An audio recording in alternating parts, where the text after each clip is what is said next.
ಒಂದು ಸತಿ ಉಪ್ಪಿಟ್ಟು ಮಾಡ್ತಾಯಿದ್ದೀನಿ ನೋಡಿ. ನಾನು ಇಷ್ಟು ರವೆ ತೊಗೊಂಡಿದ್ದೀನಿ, ಇಬ್ಬರು ಮಕ್ಳಿಗಾಗುವಷ್ಟು ರವೆನ ತೊಗೊಂಡಿದ್ದೀನಿ. ಬನ್ನಿ ಹೇಗೆ ಮಾಡೋದು ನೋಡೋಣ. ಎಣ್ಣೆ ಹಾಕೋತಾ ಇದ್ದೀನಿ.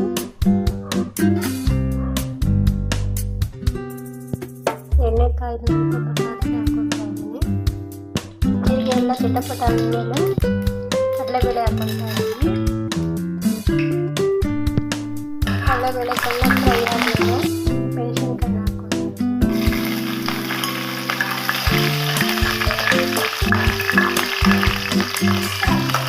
ನಿಮಗೆ ಖಾರ ಎಷ್ಟು ಬೇಕೋ ಅಷ್ಟು ಹಾಕ್ಕೊಳ್ಳಿ. ಖಾರಕ್ಕೆ ಎಷ್ಟು ಬೇಕೋ ಅಷ್ಟು ಹಸಿಮೆಣಸಿನ್ಕಾಯಿನ ಹಾಕ್ಕೊಳ್ಳಿ.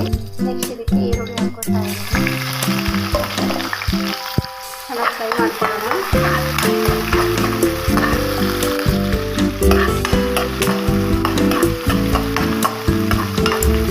ನೆಕ್ಸ್ಟ್ ಇದಕ್ಕೆ ಟೊಮೊಟೊ ಹಾಕೋಣ. ನಾನು ಇಬ್ಬರು ಮಕ್ಕಳಿಗೆ ಮಾಡ್ತಾಯಿದ್ದೀನಿ.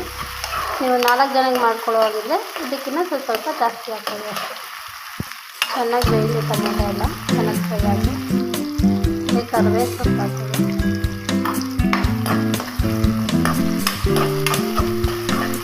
ಚೆನ್ನಾಗಿ ಫ್ರೈ ಮಾಡ್ಕೊಳ್ಳಿ.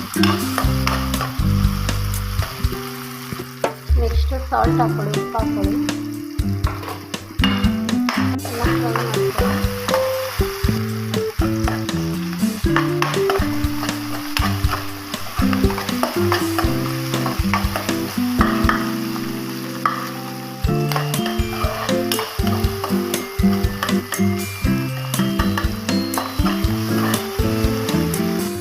ಚೆನ್ನಾಗಿ ಫ್ರೈ ಆಗಿದೆ ಇವಾಗ.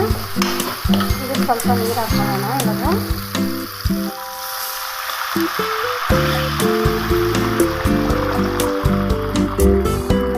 ನಾನು ತಗೊಂಡಿರೋ ರವೆಗೆ ಇಷ್ಟು ಕ್ವಾಂಟಿಟಿ ಸಾಕು ನೀರು. ಇವಾಗ ಕುದಿಲಿ ಚೆನ್ನಾಗಿ. ಉಪ್ಪೆಲ್ಲ ನೋಡ್ಕೊಂಡ್ಬಿಡಿ. ನೀರು ಚೆನ್ನಾಗಿ ಕುದಿದೆ. ಇವಾಗ ಕೊತ್ತಂಬರಿ ಸೊಪ್ಪನ್ನ ಹಾಕ್ತಾಯಿದ್ದೀನಿ. ಸ್ವಲ್ಪ ಹಾಕಿ ಮಿಕ್ಸ್ ಮಾಡ್ಕೊಂಡು ರವೆನ ಹಾಕೋತಾ ಇದ್ದೀನಿ. ರವೆ ಹಾಕ್ಕೊಂಡು ಚೆನ್ನಾಗಿ ಮಿಕ್ಸ್ ಮಾಡ್ಕೊಳ್ಳೋಣ.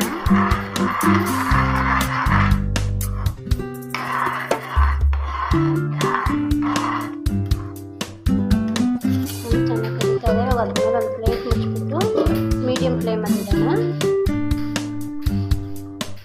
ಒಂದು 5 ನಿಮಿಷ ಇಡಿ. ಇವಾಗ ನೋಡಿ 5 ನಿಮಿಷ ಆಗಿದೆ. ಓಪನ್ ಮಾಡೋಣ.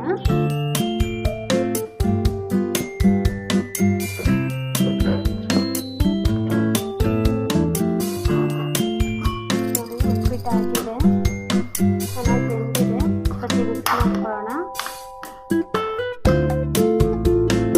ಸಿಂಪಲ್ಲಾಗಿ ತುಂಬ ಟೇಸ್ಟಿಯಾಗಿರುತ್ತೆ. ಈ ಥರ ಮಾಡಿ ನೋಡಿ.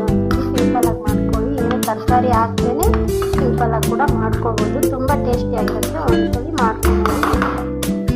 ನೋಡಿ ನಾನು ಸಿಂಪಲ್ ಆದ ಉಪ್ಪಿಟ್ಟು ರೆಡಿಯಾಗಿದೆ. ಒಮ್ಮೆ ಟ್ರೈ ಮಾಡಿ ನೋಡಿ. ತುಂಬ ಟೇಸ್ಟಿಯಾಗಿರುತ್ತೆ. ರೀತಿ ಮಾಡಿ ನೋಡಿ. ನನ್ನ ಮಕ್ಕಳಿಗೋಸ್ಕರ ಮಾಡಿದೆ. ಎಲ್ಲ ಸ್ವಲ್ಪ ಕಮ್ಮಿ ಹಾಕಿ ಮಾಡಿದ್ದೀನಿ ಖಾರ ಎಲ್ಲ. ನೀವು ಬೇಕಾದರೆ ಸ್ವಲ್ಪ ಜಾಸ್ತಿ ಹಾಕೊಳ್ಳಿ. ಯಾರೆಲ್ಲ ನನ್ನ ಚಾನಲ್ನ